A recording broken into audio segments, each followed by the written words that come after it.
Hi everyone, welcome one more time to Ultrax podcast episode, Football Talks 101. My name is Marko Matušinskij, and today with us we have our special guest, uh, Joao Alves. Joao, how are you? Hi Marco, I'm fine and you? Good, perfect. Thank you for finding time to be here with us in our Football Talks. I will not take too much time of explaining and talking about your background. I think that you will do the better job here, but I will just mention that you have a great experience in working in football teams. You work now as a strength conditioning coach at Braga, and I know that you have a great history in that club. That you spend how many 5, 6, 7 years? Yeah, 8 now. 8, yeah. So Yeah. so 8 years in one club. So it's quite some time. And can you tell us more about your background before we start in digging more into the strength conditioning topics in football? So tell us more about yourself. Okay. Thank you, Marco, for having me. First of all, thank you for the invitation. I'm very glad to be here in your podcast. We're glad to have you Yeah, here, man. thank you. And so, yeah, just talking a little bit, brief introduction about me. I am from Braga. I'm Portuguese. I've been working with in football for the last 10 years. 8 of those in Braga. And so basically I started in the under 15 there, and then I just moved my way up, and this is my first season on the first team. And so yeah, I'm very glad to accomplish that. I'm very happy for the position that I am right now, and very glad with the work that I've been doing. And so basically I do a little bit of strength and conditioning, as you mentioned before, everything related to the physical conditioning of the players, injury recovery, everything related to the monitoring, so that we're going to talk about a little bit after this. And so yeah, I think that's it. Perfect, perfect. What I really like is how you started also with the younger teams and then upgraded to the first team. This is something that we have similar. But I will just mention the story how we met. We met at the FSI conference, and after that, I listened your presentation in Sweden, and I really like the whole system. How you establish the system in your club, like from monitoring, periodization, testing, and so on. And I think that everybody who will listen this podcast will definitely benefit because you guys have an amazing ideas. And this is the point where I will start with the first question, and I will start with the basic one, like communication and organization. Not to start immediately with strength and endurance, but I think that communication and organization as a strength conditioning coach are important topics, and we don't speak maybe too often about them. So, can you share your strategies on how you optimizing your communication and organization strategies? Do you use any specific platforms? Do you organize some weekly meetings? How you do this? Um, yeah, I think that's really important. Obviously, I think that in any team, the work is done better if there's a clear communication and organization. And so, in our medical team, because basically we are inserted in the medical team, so we have the physiotherapists, the medical doctors, the nurses, and the strength and conditioning physical coaches. And so I think that the first thing is everyone needs to know what is their roles inside of the organization, what are they responsible for, and what is expected of them regarding their work, and on a daily basis at least. And so I think that's the first thing. And then after that, a clear communication is key, obviously, because even between us, but from us to the coaches and the players, it's very important for us to always be at the same page, for us to be clear about the communication, and for coaches and especially the athletes, the players that like to question everything, for them to understand why we do what we do, that we have some kind of logic and obvious reason for doing whatever it is that we're doing. And I think that way it's easier for them to be on our side and to do the things that we want them to do, Yeah, I think that's it.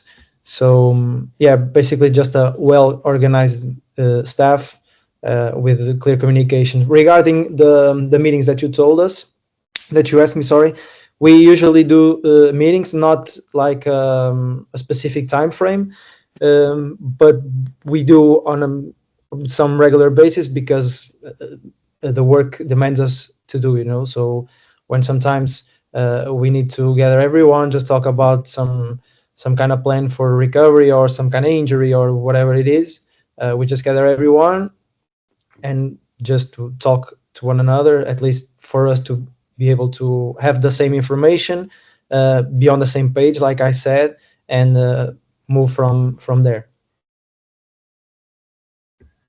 I like how you said that you call all the guys, like all the departments, from medical, technical, tactical, and physical, and you discuss about the important topics such as injuries, state of the players, and training sessions. Yeah, I think also this is very important stuff, especially when you work in a big club like yours. You have a lot of people, a lot of players, a lot of teams, and from my experience, most of the mistakes that I noticed, in different teams and areas was because of the lack of communication. So that's why I think it's quite important to discuss this topic. I remember one, I don't know, do you have these examples, but when the player is coming after a return to sport or rehab and you miss to communicate some part on in which part of training sessions he can participate, and then from nothing he's participating in the full session because we missed maybe to communicate this with the main coach. And like this, we are not doing the favor for the player. So this was some of my experiences, with colleagues before when I was starting to work as a physical coach. Yeah, definitely. It happens a lot of the times that people just forget to communicate everything or just miscommunicate. I think that one of the things that, from my experience, it helps is to have the same channel of communication every time. So it happened in the past. Let's say that the medical doctor decided, or just at least he thought that the training was good and okay for a player that was returning to play and to train with the team. And so we talked with the coach and said, okay, yeah, he can do the whole training, no problem.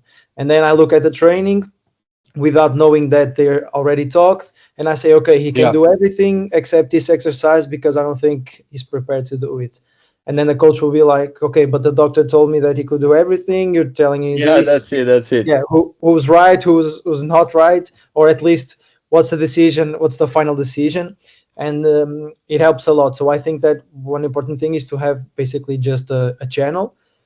In that way, every part of the communication that is passed on through that channel, it'll reach the final destination, let's say the player and the coach, and everyone is on the same page, and I think that it will reduce the mistakes, or at least the miscommunication and lack of information, because I think that sometimes most of those errors or miscommunications that we're talking are perfectly avoidable. So it seems like an easy thing to do, but on a daily basis with so much stuff to do, sometimes we forget to do it, and it happens. Avoidable. I will remember this word because I couldn't agree more on how sometimes how we we are not passing like simple things. We are missing them, but they are avoidable, like you said. From maybe structuring the warm-ups, maybe communication channel, maybe interpretation of the GPS results. I think that sometimes, if you miss, imagine first, second, and third segment that you mentioned, it's not 2%; it's 6 or 10% of mistakes just because of that. But to proceed on, I like how we start, and I think that, as I mentioned on the start, this will be a good conversation. And let's start with more practical things like testing and programming. I know that the preseason finished, but still, I know that you are testing with your teams and you are doing some kind of assessment. So, when it comes to testing, how you approach to this? What kind of tests do you use for, let's say, strength, endurance, or any other quality, and what metrics do you focus on?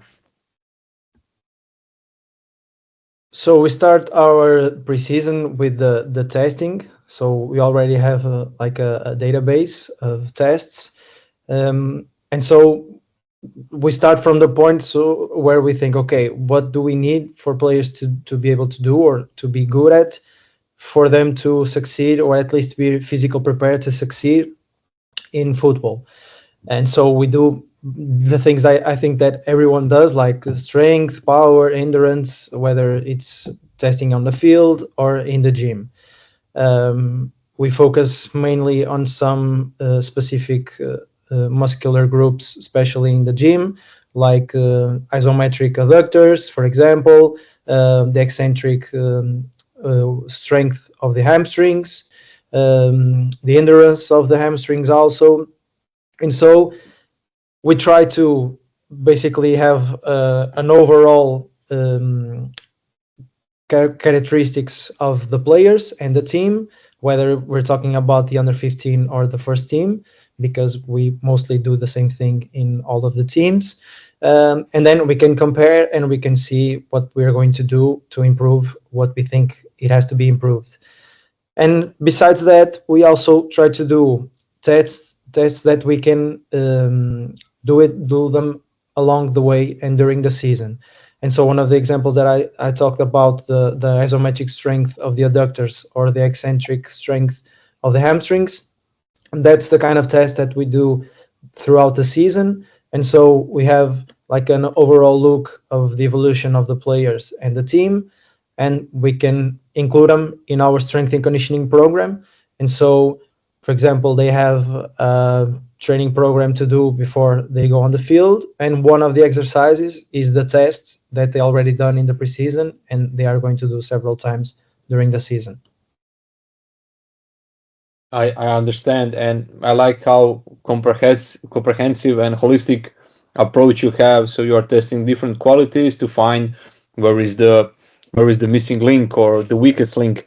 And when you mention adductors and eccentric hamstring strength, what kind of equipment do you use to test these qualities? There are a lot of different devices nowadays in football and in sports science.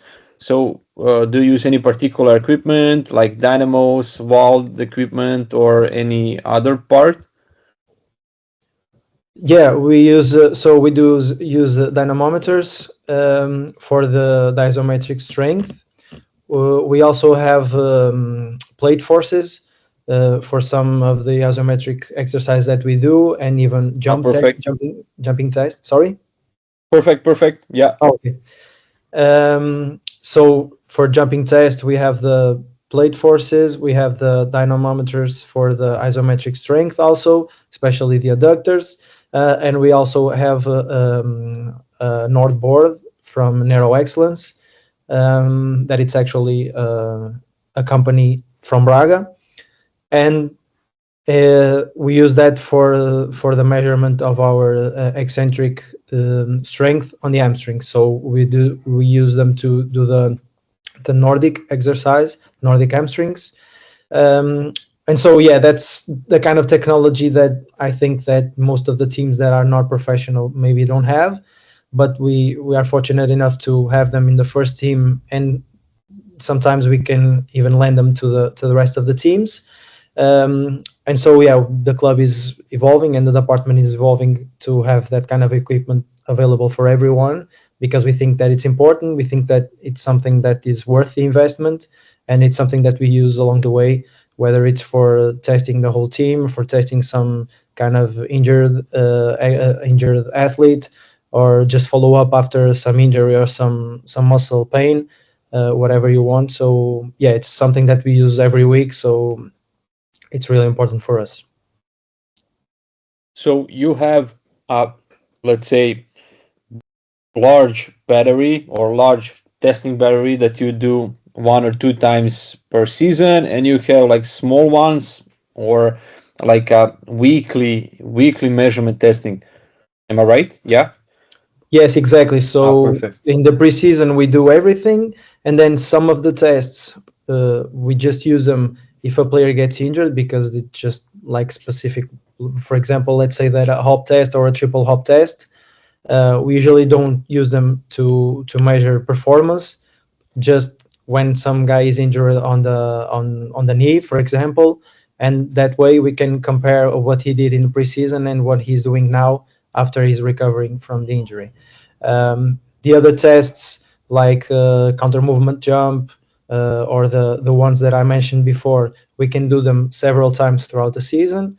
We can measure the fatigue of the players or the team and also the performance, if he's improving or not. And so yeah, basically we have some that kind of division in on our battery. And when it comes to, uh, let's say, counter movement jump, you mentioned counter movement jump, and when do you use this test? In a weekly setting, do you use it at the start of the week, end of the week? What are your, like frameworks? We usually use this kind of testing 3 or 4 days before the game. We usually don't have weeks that we have more than 4 days because we play 2 times a week. And so we try to do them 4 days or at least 3 maximum, just because I think it's easier for the players to give their maximum. Because when it's too close, even if we say and if we believe and we can obviously prove it that it won't have an impact on them, for example, to do counter movement jumps 2 days before the game, I think it helps. It's if it's a day longer, because the players think, okay, it's 3 or 4 days for the next game, so this is fine to do maximum strength or maximum isometric or eccentric or jumping.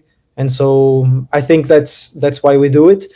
Obviously, it depending on the kind of on the exercise that we're talking about, it makes sense to do 3 or 4 days before. And I can give you an example, like the Nordic hamstrings.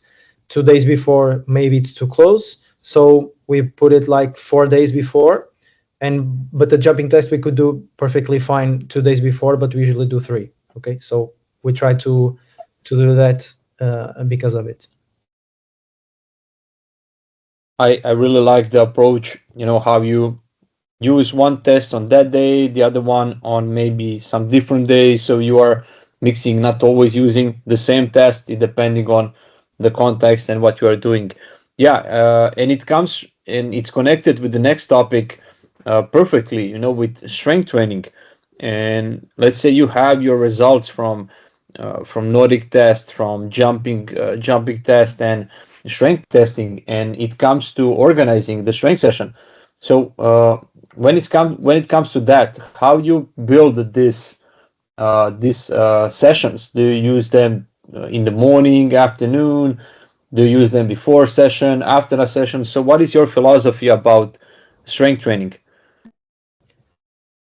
So we usually do it before and after, or before or after the training. And so before, there's basically the training team session, where players usually do most of the session the same.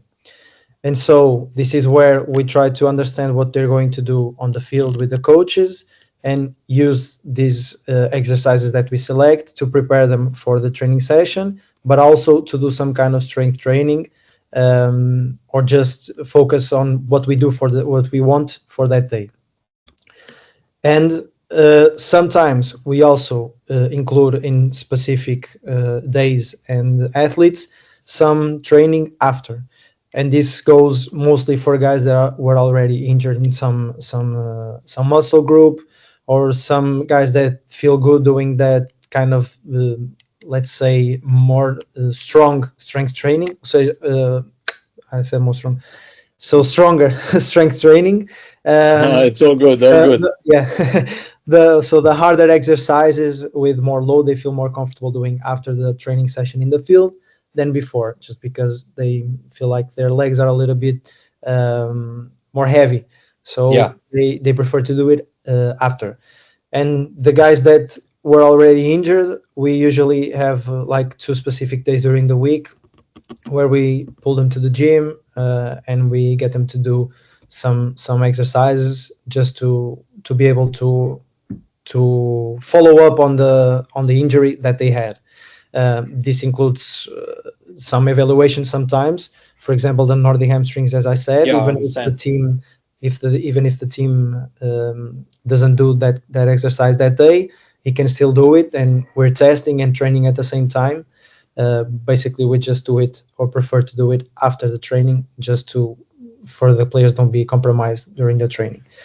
I think I answered. Yeah, perfect. No, you answered perfect. You said that you are doing some things before session, after a session, and when I'm talking with the coaches, most of them are, we are on the same page, and I'm glad to hear that, because I think that our point of view is changing. You remember before, like, few years, you will only have one time a week strength session, and that's it, like beginning of the week, like full body, and that's it. But now we are starting to be close like NBA, in before session, after a session, small groups, big groups, and I think that we can do a lot of good things here. And I know that you work with younger players and youth players, but also with seniors, and this is your main role. And when it comes to strength training, uh, have have you noticed any differences, or when you plan strength training, are there any differences between planning for youth and planning for let's say first team players? You know, Yes, I think there's some difference, especially if the ages are too apart. So let's say the B team works almost alike the first team, but the first team obviously and the B team work a little bit different from the under 15. So when we're talking about our youth athletes, we focus on mastering the movement patterns. So they basically just try a little bit of everything, but mostly or the exercise that they do the most, it's squats, lunges, push-ups, pull-ups, hip thrusts, because that's going to be the base for their training from then on. And so from the moment that they start doing some kind of exercises with us, whether it's in the field, for example, our younger teams don't have access to the gym just because we can't put everyone inside, and so we already do some strength and conditioning work from the under 13 on the field, and they try a little bit of everything with their body, like push-ups, just doing some hip thrusts or glute bridges, planks, squats, lunges, because that's the focus on their age group. We're trying for them to master the movement patterns, to master the basics, because when they reach under 15, and that's the age where we start going to the gym, they already know the basics, and then we teach them how to use the tools that we have, how use the technology that we have, why we use it, why are they doing it, and what's best for them to do, when it's best for them to do. And so basically just learn. That's what we focus on those age groups. As they move from under 17 under 19, since they have a little bit more how do I say, basis to work, and yeah, basis. they already have the kind of good technique that we want. They are mostly reliable to work, so you don't have to always look what we're doing because you're afraid they're doing something wrong, and it helps us a lot. And I was fortunate enough to have that experience, because the guys that came from our younger teams already were like mastering everything in the gym, and so I just had to put the training plan, and I said, okay, let's do this, and they already did. I didn't have to explain every exercise, where the things are, where to put everything together. It's just much easier. And so we progressively start working on their strength, their hypertrophy, whether it's upper body or lower body. And then we move our way up to the power exercises, just explosive exercises, and those kind of work where we have a good load but good technique. And basically, when we reach B team and the first team, it's just having like small doses of everything to keep the strength training, but obviously thinking that our main focus on those teams is performance, and so they have to be 100% in the game, because that's that's the main goal in those teams. The main goal, yeah. Yeah. Well, I really like your answer on how you approach to this strength training, especially how you teach younger players and you upgrade to the first team. It appears that you have a quite a system there. You think on a lot of things, and you mentioned a few times that you are tracking some variables over the preseason and in season on a weekly basis. And this is my next question for you. It's about monitoring. And how do you approach to this problem? Do you combine any points of data like internal or external, like GPS, RP, or you focus only on one part? What is for you, let's say, the best combination of monitoring strategy in your club? The things that we use on every team, and we start them when they're really young, just the same as the strength training. So we want them to be comfortable with the things that we do on the first team. We want them to learn and to know why we do the things we do. And so those two things are the wellness questionnaires and RP in the end of the training sessions or game sessions. And so this is obviously easy to do because you don't need too much technology to do it. And we start them really young doing this, like under 13, under 14, they're already familiar with it. And obviously it helps because it's like a good measurement, a daily measurement for us to know how every player is at a given moment. After that, we already have on our bigger teams and the first team the GPS tracking, and so that way we can measure and monitor what they do every day in the training and compare it to the game and see if we're training good, bad, or at least have a sense of what we're doing, what we training during the week. And in the first team, for now, we only have this available in the first team. We have also the heart rate monitor, so we can also measure the internal load. And so I think that combining all of this is really important because you can get a sense of the whole thing about the player. Sometimes looking at only one of them, it can be misleading. Obviously, it depends on the day and on the player. You start to get to know them, and you can also start to basically understand what they answer on the RPE or the wellness questionnaires, and you can compare it to the heart rate monitor or the GPS, and you can make the best of it. And so we use them a lot, especially the heart rate this year, because basically just it's really good to compare it with the GPS monitor to see if the session was, or at least the goals of the session were if we achieved the goals of the session or not. Yeah. Are they in line with your ideas, with your goal? What the coaches wanted for that specific day. But even if we don't have the heart rate, we have the GPS monitoring, and it helps us a lot.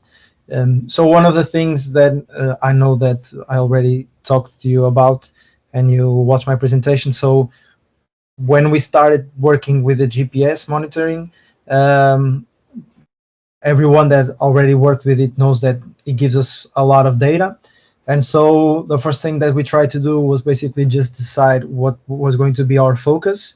So the data that we wanted to give more attention and basically just study a little bit during the week and compare it to the game and things like that.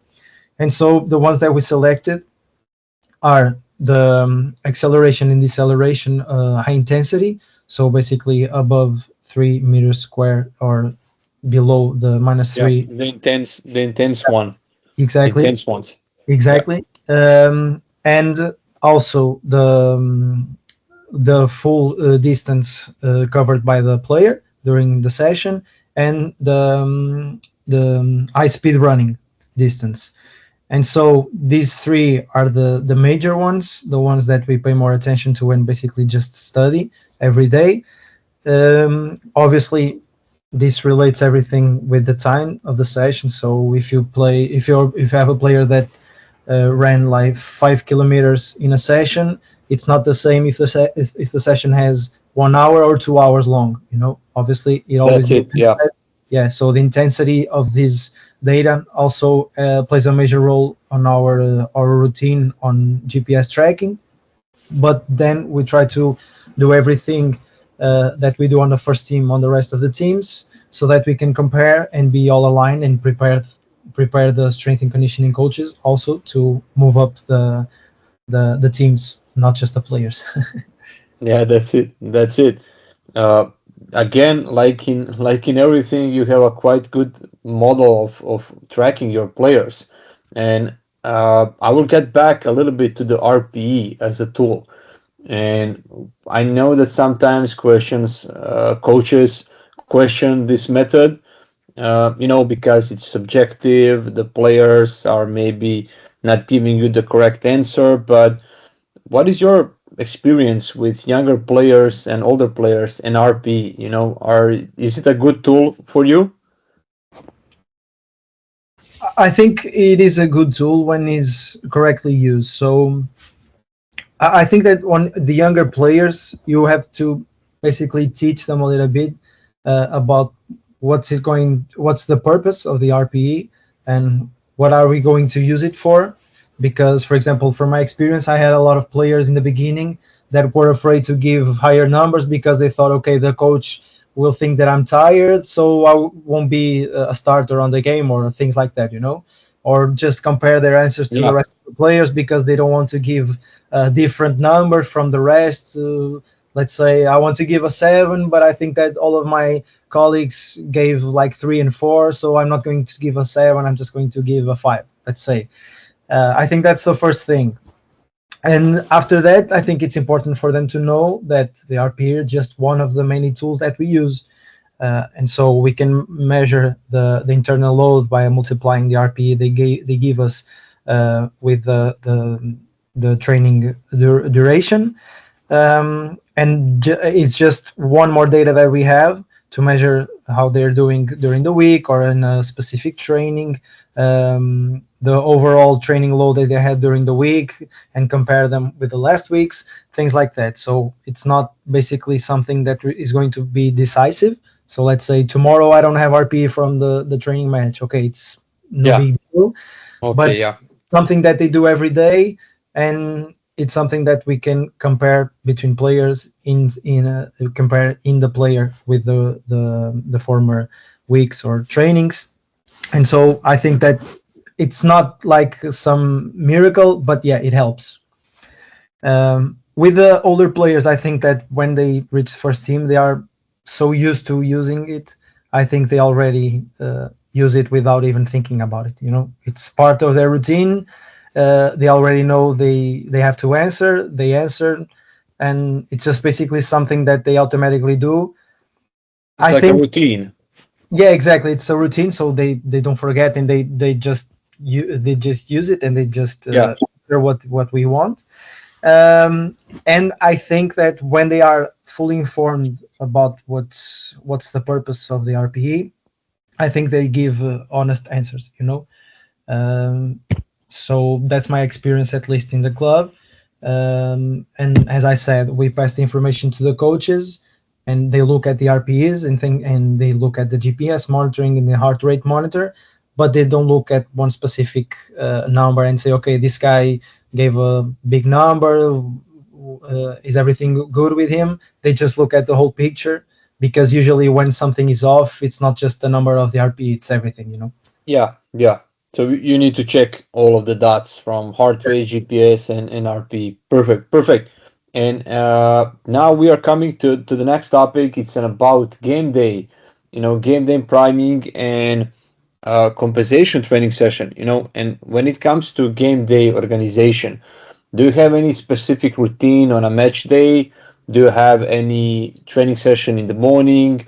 Do you have any activation? How do you approach to this topic? Okay, so let me start just by saying that, especially in the first team, it depends on what the coaches want. So we've had different experiences with different coaches, and they sometimes change things. So that's the first thing. But generally speaking, we usually do the compensation in the field in 3 different times. So the first one, and obviously depends on the coach's preference, but we do it in the last training of the week. So we already know who's going to start the next day and who's not. And so the guys that won't start can do something more, okay? Even if it's just a little bit, it makes a difference, because if you do it every week, it obviously make a difference. Yeah. After that, we do sometimes in the end of the game. So the guys that were not used during the game or just played last time, they do some kind of compensation, especially in the high speed running distance, because we have done this study, at least with our data, and we saw that the main difference between the guys that were starters and the guys that were not starters was in the high speed running. High speed runs. Yeah, exactly. And so that's the main focus when we try to do in a game day. And the other opportunity that we have to do that compensation is when we train in the day after the game. So the guys that played usually do recovery with in the gym. They don't go to the field, and the rest of the guys go to the field and they try to do bigger training for them to compensate the load that they didn't have on the previous day. So you have different scenarios depending on the players, on when do you have training session the next day, are you off, and so on. And Exactly. I know that you play a lot of games, and sometimes you cannot, plan it too much in the future. But if you need to decide with your senior team, will you have a compensation session and recovery next day or off day? What do you sometimes prefer, or what is the philosophy in your system? Do you have a day off, or do you have a training session? Okay, so that's one of the things that usually depends on the coaches in the first team. Usually, for now, I can say that we don't have days off. So we play. Yeah, so it's easy. It's easy to answer. Exactly. The next day, the guys that played are doing recovery in the gym, and the rest of the guys go to the field and do a little bit of compensation. But when we don't have, for example, the coach that is currently in our senior team does training in the day after, and he gives the day off in the match day +2. +2 the following day, yeah. Exactly. I've had both experiences, and I think there are pros and cons with both. Okay, so basically, let's play both scenarios. So the first one being the one that I'm currently on, and where the guys that played have the recovery session on the day after, and the rest of the guys go to the field. So this is good because you don't have too many days without working the guys that didn't play. If you had the day off, you would have basically the day before the game, they could train, but not too much. Then it was the game day and they weren't used in the game, so they did nothing or almost nothing. And if you had a day off on a match day +1, it would be like 3 days without much load for them, and 3 days is almost half the Yeah, week. that's it. Yeah. Exactly. But if you do the training in the following day, and then you give the day off, you will have 2 days where the guys that played do nothing. So basically, you just have to measure if you have like a tight schedule like we are having, and I think that it makes more sense to do this way, the way that we are doing it. But if you have the opportunity to have a longer week, sometimes it's best for everyone to recover in the next day, and then you can have all of the team in the field, one doing some compensation, one doing some recovery. But since it's 2 days after, you can start them in the field doing something. And I think, in my experience, even the players like it better, they feel better, and you can just basically split a little bit more the overall load during the week. Yeah, you have more days, so you can put Yeah, exactly. more load in different days on them. Yeah. Exactly. And there's one more thing that for me it's best. Obviously, if you had tight schedules, it's impossible.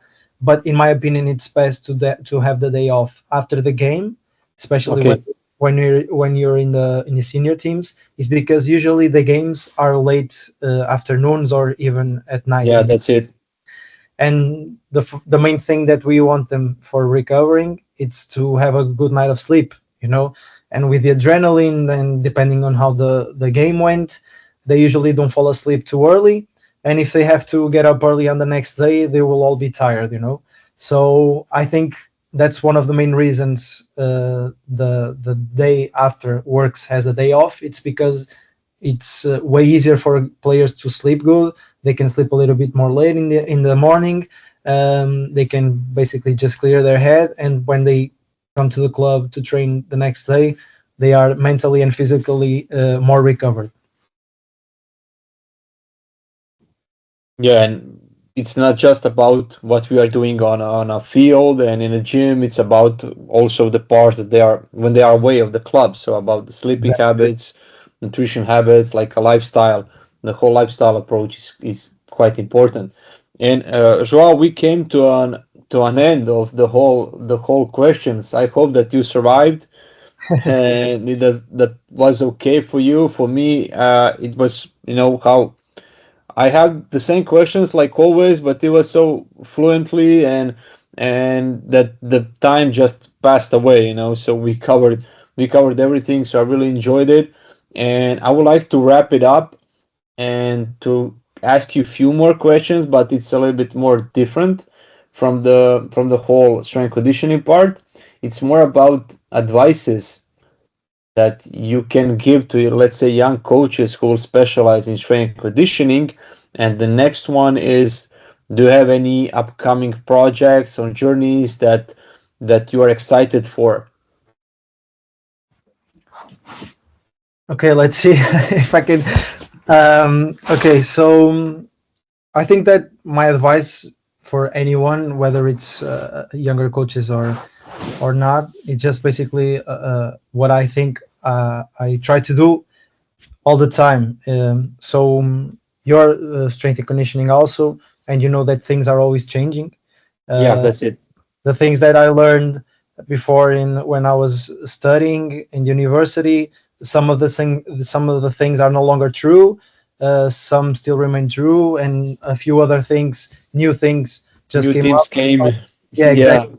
And so I think it's very important for us to always stay curious and keep learning, and just keep looking for some kind of blogs or Instagram pages or YouTube channels, whatever, just to keep learning and to keep updated. Because I think it's really easy for us to be outdated in this profession and in this field. Science is always changing, always bringing new things to the table. And the other part, I think that's really important for me. It's one of the things that I like the most in what I do. It's the personal relationships. So we are in a position where we basically are together with 50 more people per day, right? We spend yeah, more with That's them. it. Sometimes we do with our family. With our families, yeah. Yeah, I think that strong relationships are really important, whether it's with your colleagues or with your athletes. I think it's easier to endure those days where you are tired and you don't feel like going to work, but you have to. And everything it's much easier. I think the work is better done. The players and everyone around you will receive your suggestions a little bit better. You're open to their suggestions also. Everyone feels like they're in a space where they can grow. And yeah, I think that's a major part of this. Great, great. I think that uh, people who will check this will definitely benefit from your advices. And I totally agree with you about the changing nature of our profession. Exactly. It's quite dynamic. You need to constantly be, updated because you can lose your track quite fast. And to finish it, where can listeners follow you? Your work, or can connect with you if anybody will have any questions for you. Do you have any like social media, or how do you communicate with them? How people can reach to you. Yeah, they can look for me, whether it's in Instagram or LinkedIn. I think that's the easier ones to find me. And yeah, if someone wants to talk about it or just comment something about this podcast, or just give me some advice, or ask some questions, yeah, feel free to do that.